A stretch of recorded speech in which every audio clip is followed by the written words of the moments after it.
Halo guys, selamat datang di YouTube channel saya, Amalia Salabi.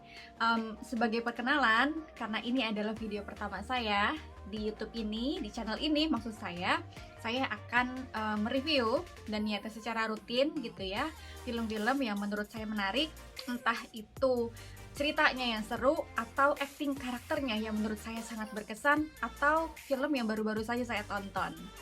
Nah, di video pertama ini saya mau review film yang baru saja saya tonton beberapa hari lalu, judulnya Dead on the Nile atau Kematian di Atas Sungai Nil. Nah, langsung saja kita bahas alur filmnya. Film ini diawali dengan setting perang. Poirot, sang detektif, menjadi korban ledakan ranjau bom dan menderita luka parah di wajahnya. Nah, kejadian itulah yang menjadi asal-usul mengapa Hercule Poirot punya kumis yang besar melengkung seperti ini. Scene kemudian berganti dengan Jack Collins atau Jack yang diperankan oleh Emma Mackey yang berdansa dengan mesra dengan calon suaminya. Simon di sini diperankan oleh Amy Hammer. Setelah mereka berdua selesai berdansa, datanglah seorang perempuan yang dari narasi film disebutkan bahwa dia adalah perempuan yang sangat cantik, kaya raya dan terkenal. Perempuan itu bernama Lynette dan tentu saja diperankan oleh Gal Gadot. Lynette ternyata berteman dengan Jack. Mereka mengobrol dan Jack memberitahu bahwa dia akan segera menikah dengan laki-laki dari desa yang lugu, yaitu Simon. Jack kemudian memperkenalkan Simon kepada Lynette dan meminta agar Simon berdansa dengan Lynette. Dari tatapan antara Lynette dan Simon, kita bisa mengetahui bahwa akan ada sesuatu di antara mereka. Dan benar saja, mereka berdua akhirnya menikah. Simon meninggalkan Jack untuk Lynette. Di scene berikutnya, Lynette dan Simon beserta orang-orang terdekat Lynette berbulan madu ke Mesir. Di dalam rombongan itu ada asisten Lynette, ibu baptis Lynette dan asistennya, sepupu Lynette, mantan pacar Lynette yang merupakan seorang dokter, teman sekolah Lynette, serta seorang penyanyi jazz. Di Mesir, Lynette bertemu dengan kenalannya yaitu Book. Book kemudian mengajak ibunya dan detektif Poirot yang dia temui di Mesir untuk ikut kapal pesiar milik Lynette. Anehnya, entah bagaimana, Jack ternyata bisa ikut bergabung di kapal pesiar itu. Nah, di kapal SS Karnak itulah segala peristiwa terjadi. Pertama, ketika Lynette dan rombongan mengunjungi makam Abu Simbel, di adegan di mana Lynette tengah bermesraan dengan Simon, tiba-tiba ada batu besar jatuh yang hampir mengenai mereka. Kedua, scarf ibu baptis Lynette hilang. Ketiga, cat lukis warna merah milik ibu Book hilang tiba-tiba. Keempat, di suatu malam, Simon menghina Jack dengan ungkapan-ungkapan kasar bahwa dia tidak pernah mencintai Jack dan dia merasa jijik pada Jack. Merasa sakit hati pada Simon, Jack menembak Simon dan ternyata mengenai lutut kiri Simon. Jack kemudian dibawa oleh Book dan Rosalie, teman sekolah Lynette, ke kamar ibu baptis Lynette untuk diberi obat penenang. Setelah itu, Book memanggil dokter untuk mengobati Simon. Keesokan paginya, asisten Lynette, yaitu Louis, berteriak karena dia menemukan Lynette tewas di tempat tidurnya dengan luka tembak di pelipis.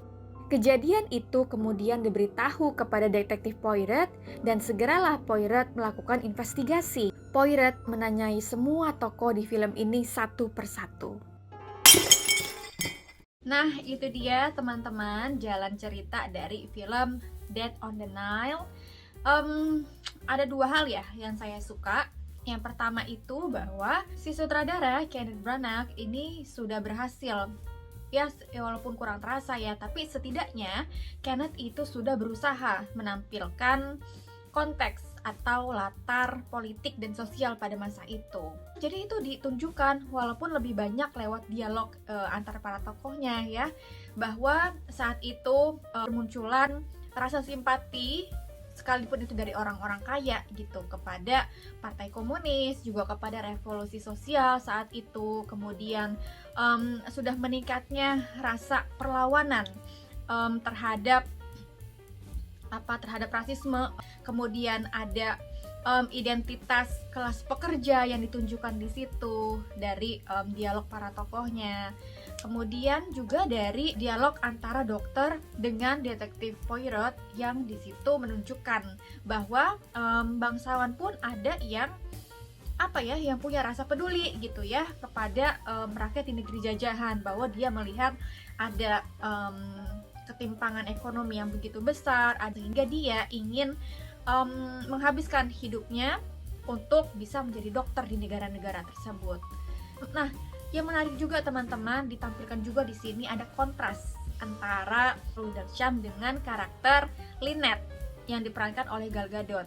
Jadi kalau kita melihat ada simpati terhadap perjuangan kelas masyarakat di arus bawah gitu, yang mereka menginginkan adanya revolusi sosial, dan itu didukung oleh ibu baptisnya Lynette dan juga asistennya juga oleh Dr. Windlesham. Tetapi Lynette di satu sisi sebagai kontras, Lynette itu adalah karakter yang yang sangat borjuis gitu loh, yang dia bahkan dinarasikan gitu ya di dalam dialog itu, bahwa dia ini orang yang suka mengeksploitasi asistennya sendiri gitu. Terus ada lagi adegan si ibu baptisnya ya, the godmother ini bilang kalau ini anak, kalau revolusi sosial dia yang bakal duluan dibunuh gitu sama para revolusioner.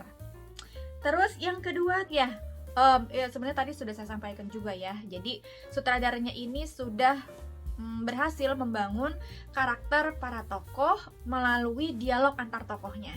Jadi misalnya nih, Lynette itu orang yang seperti apa sih gitu ya. Nah itu tuh dibangun lewat dialog antar para tokohnya. Begitu juga dengan karakter Poirot, itu juga ditampilkan lewat dialog antara Poirot dengan Rosalie. Nah itu yang menurut saya bagus gitu. Nah kemudian yang saya tidak suka dari film ini, pertama teman-teman, adalah bahwa saya merasa ya, kalau teman-teman sudah menonton Murder on the Orient Express, mungkin teman-teman suka gitu, sama kayak saya juga suka film itu. Kenapa? Karena plotnya, alurnya itu solid gitu. Jadi teman-teman tuh merasakan deg-degannya, curiousnya untuk tahu siapa pembunuhnya, dan dialognya juga sangat kuat. Nah, tetapi itu tidak saya temukan di film Murder on the Nile ini. Saya merasa itu kebanyakan adegan romantisnya antara Simon sama Gal Gadot gitu. Mungkin dia mau ngasih tahu nih kalau hubungan antara Simon dan Lynette, mereka bener ada chemistry gitu, sehingga penontonnya nggak akan mikir kalau pelakunya sebenarnya adalah Simon dan Jack. Seharusnya Kenneth bisa memperbanyak atau menyolidkan adegan-adegan bagaimana Poirot membongkar atau mengungkap siapa pembunuh dari Lynette, dari Doc, dari Louis gitu. Itu yang seharusnya bisa lebih disolidkan. Terus yang kedua yang saya tidak suka adalah performa acting dari para pemerannya. Pertama, saya tuh nggak suka sama actingnya Simon atau yang diperankan oleh Armie Hammer di film ini. Saya sih cukup suka sebetulnya sama actingnya Armie di film Rebecca. Rebecca itu saya nontonnya di Netflix, jadi teman-teman bisa nonton itu juga di Netflix. Nah, di film itu tuh Simonnya masih cukup bagus gitu ya actingnya. Tetapi kalau di film ini, terutama di adegan Simon nangis ketika dia tahu Lynette meninggal, nah itu tuh terasa banget kalau dia tuh lagi acting gitu. Padahal kan actingnya bagus adalah saat dia acting, tapi kita tuh merasanya dia tuh tidak sedang acting gitu. Nah itu tuh berasa banget actingnya Simon di sini, itu tuh acting banget gitu. Terus yang saya tidak suka juga selain Simon adalah performa actingnya Lynette atau Gal Gadot.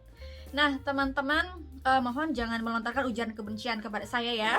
Teman-teman adalah fansnya Gal Gadot. Tapi teman-teman jujur li ya, saya itu belum menemukan filmnya Gal Gadot gitu ya dengan acting dia yang very impressive. Beda ketika misalnya Saoirse Ronan di film Little Women, atau actingnya Keira Knightley di film Pride and Prejudice. Itu acting yang sangat berkesan buat saya, selain memang jalan ceritanya yang sangat bagus. Tapi karakter Lynette ini sebenarnya bisa dibawakan dengan lebih menarik gitu. Nah, saya nggak tahu apakah mungkin memang sutradaranya yang kurang bisa mengarahkan Gal Gadot untuk bisa menggali aktingnya di film itu dengan lebih baik. Jadi ya mungkin sebenarnya Gal Gadot dia kan sangat karismatik ya. Dia tuh cantik dan juga karismatik gitu. Nah, itu seharusnya bisa ditampilkan lebih baik di film ini dengan penggalian karakternya si Lynette itu tadi. Tapi justru kita tahu banyak karakternya Lynette seperti apa itu dari dialog tokoh-tokoh lainnya, bukan dari karakter Lynette itu sendiri. Nah, itu yang menurut saya disayangkan. Nah, teman-teman, itu tadi review saya untuk film Death on the Nile. Dari skala 1 sampai 5, saya kasih nilai 3. Kalau saja di akhir-akhir itu ya, saat plot Poirot mengungkap siapa dalang pembunuhnya Lynette itu bisa lebih baik, bisa lebih solid, saya mungkin akan kasih nilai 4 atau bahkan 5. Nah, tapi sayangnya karena plot di akhirnya itu kurang, jadi saya cuma kasih 3. Tetapi teman-teman, ini film yang tetap worth it ya untuk teman-teman nonton di bioskop, mumpung masih ada filmnya di bioskop. Oh ya, apalagi kalau teman-teman adalah penggemar karakter Mauve di series Sex Education. Nah, teman-teman bisa melihat aktingnya Emma Mackey di film ini, yang acting yang sangat berbeda dari karakter yang dia mainkan di film Sex Education. Dan menurut saya justru actingnya Emma Mackey di film ini yang cukup bagus. Oke deh, segitu aja review saya. Terima kasih teman-teman sudah mau menonton video ini sampai habis. Jangan lupa like, subscribe, dan komentar dengan bijaksana kalau teman-teman suka video ini atau ada hal yang ingin teman-teman ceritakan juga. Sampai jumpa di video selanjutnya.